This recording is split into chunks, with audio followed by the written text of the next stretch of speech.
While some farmers are of the opinion that this method is the best method, but the downside is that over time, the feed floating on the water will start to leach.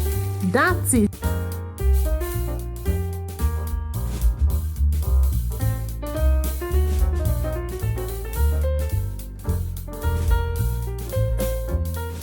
Hello everyone, how are you, and welcome back to my YouTube channel. If you are joining us for the first time, my name is Chinenye and this is Ejama to Farms. So on this channel, we discuss how to make a profitable venture in catfish farming as well as pig farming. Subscribe to our channel, turn on the notification bell so you'll be notified each time we post a new video. Like and share this video and comment down the comment section. Alright? So today I'll be showing you a detailed way of how to feed a catfish. Alright? Thank you for joining us. Make sure you watch this video to the end. Nutrition, as earlier discussed in my previous video, is very important in livestock farming, catfish farming inclusive. The growth and well-being of your fish depends largely on how well it is fed.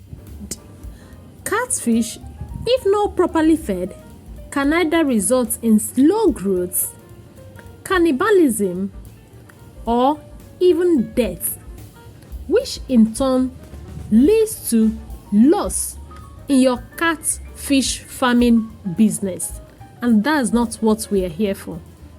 So now that you've seen the consequences of improper feeding, I'm sure you wouldn't want to be a victim. So let's take a look at how often you can feed your catfish.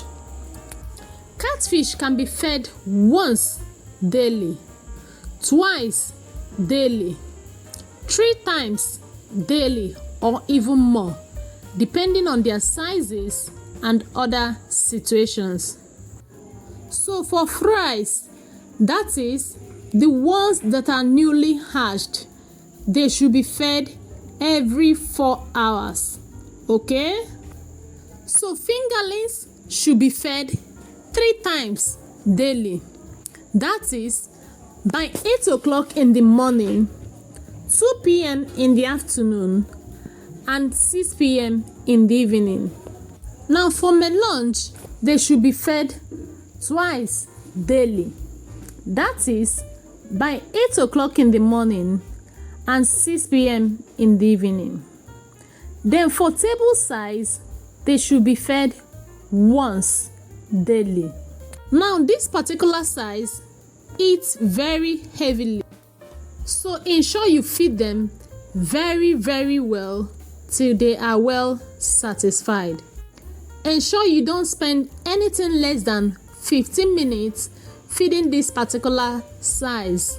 When they are okay, you will see them dispersing. Okay? The rush will reduce. So while some farmers are of the opinion that dispersed feeding is the best method of feeding, their reason is that all the fish will participate in the feeding process. But the reality is that when the feeding is ongoing, while you see some of the fish eat vigorously, you will still see some gentle ones hanging at the various edges of the pond. So the purpose of this very method is not fully achieved.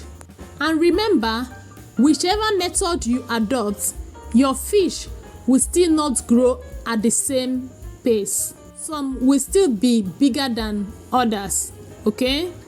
So do not worry about those that are not eating, as they will be grouped in their various classes later. As a matter of fact, they will be demoted.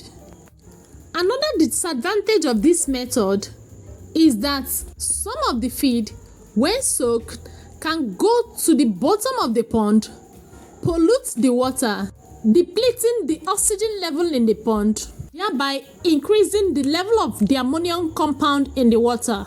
This can set the fish afloat, making them to be gasping for air, stress them, and then exposing them to various forms of infections which can lead to death.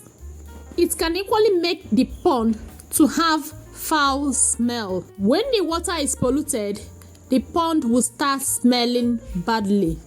So what then is the recommended method of feeding? The recommended method of feeding is spot feeding. That is, feeding at a particular spot. The spots they feed on is called their feeding point, which is usually the darker part of the pond.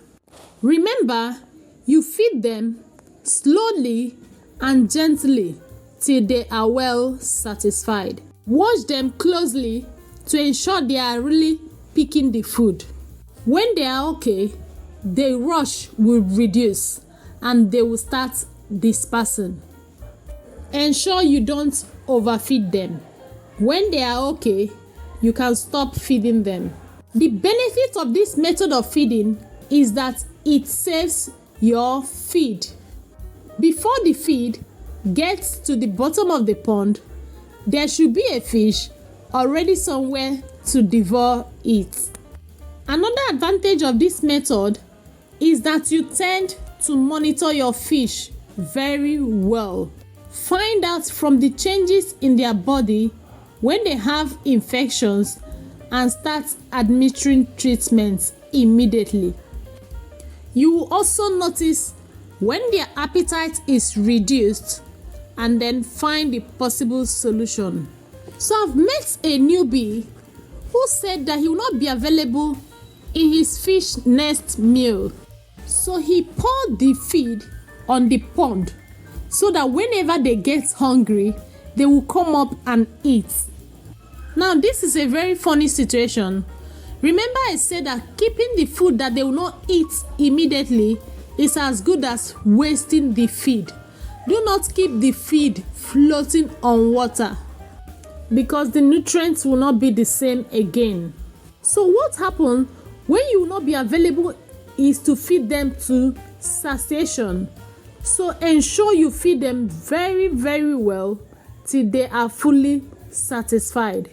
This time around, more slowly and more gently till they are satisfied.